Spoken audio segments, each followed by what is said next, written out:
Representative Rohrer, even in the legislature in Harrisburg, which I gather is a part-time legislature, please God that the Congress could be part-time, even in a part-time legislature, is there what St. Augustine called, I know we have philosophers here, libido dominandi, the lust to dominate? Does that draw people to the government, these do-gooders and busybodies that want to tell the rest of us how to live our lives? And if so, do you see that in Harrisburg? The answer is yes. Government always attracts some people, sometimes, who love the power more than they understand the obligation to fulfill responsibility under the Constitution. So yes, I think our founders did anticipate that government left unchecked could and would run to excess. Stacy from the front. If the guarantee of free speech, if the guarantee of the right to be left alone, which in my view after the right to life is the greatest right there is, if those guarantees are not worth the paper they're written on, if you'll pardon the cliche, how can we enjoy life, liberty, and the pursuit of happiness if Congress can cut holes in the Constitution and write any laws that it wants? Well, I feel like our rights aren't only in the Constitution, they're also just in property especially, and I feel like we just have to keep fighting, especially as a student, I have to keep fighting in the student movement for liberty with Students for Liberty, Patrick Henry Center for Freedom. There are so many different organizations I can get involved with just to keep By the way, fighting. when I was in college, Patrick Henry was a statue in one of the buildings. Today, it's an organization that has helped us be here and help young people understand what it means to be free. Did you ever think that a cop could knock on your door and say, "Show me your papers, Aaron"? No, I didn't think that, but it's definitely true these days, for sure. Did you think that a popularly elected legislature, I mean, these laws didn't come about because some Joe Stalin signed an edict.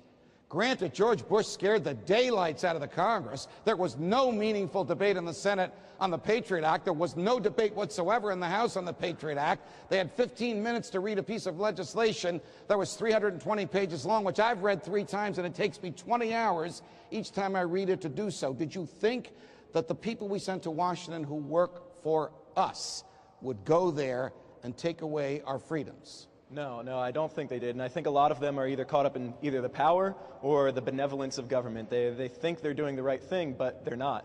And it's scary because we have the ultimate power. Like I said earlier, we're the ultimate check and balance on the government, but we're letting them get away with this. We continue voting them into office and voting for the guy who opposes them, but they're both part of the same party. Stacy from the front, what do we do?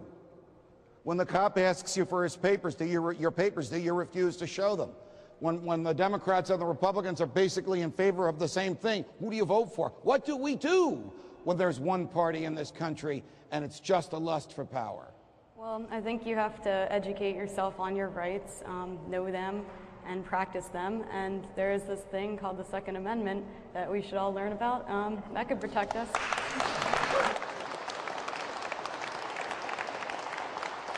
One of the greatest people that ever walked the streets of this great city, Benjamin Franklin, once said, "Democracy is 2 wolves and a sheep voting on dinner, but not if the sheep has the right to keep and bear arms, and not if they recognize natural rights which come from our humanity." Does the government, Aaron, in the red shirt for the Phillies, recognize that we have natural rights, which Jefferson called inalienable, which cannot be taken away from us unless we violate somebody else's natural rights? No, there's definitely no perception of that left in today's government.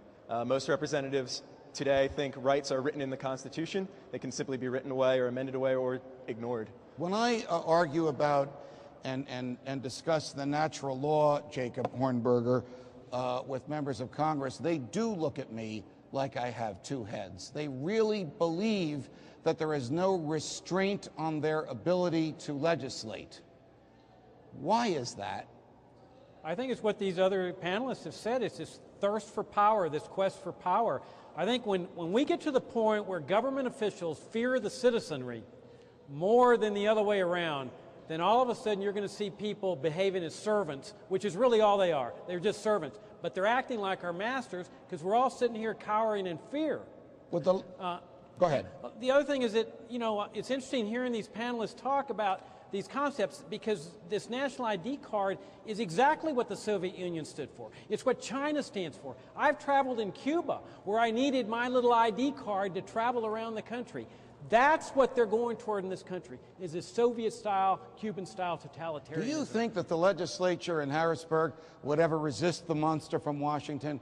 Or do you think whenever the monster comes calling with cash, they'll give up some sovereignty, some Commonwealth sovereignty, and take the cash? Are they afraid of their counterparts in Washington? Or might they, like the Massachusetts legislature did in 1834 with respect to the Fugitive Slave Act, nullify something that the Congress did and refuse to let people in the Commonwealth of Pennsylvania obey an unjust, unnatural, unconstitutional federal statute? Mr. Representative. I believe that if the governors of our states refused to deal and negotiate with Washington, the legislatures would not go along with it. That's as simple as that. The legislatures are not those who crawl into bed with Congress. It's the governors of the states that crawl into bed and then force it upon the legislatures who concede and go along with it. That issue has got to be addressed, but the states are waking up because they're understanding that the money is not there and the states are being held hostage. The days are changing. Okay. Thanks very much. Thanks for joining us in this conversation on the loss of liberty. A sad topic, but one about which we all need to speak. Our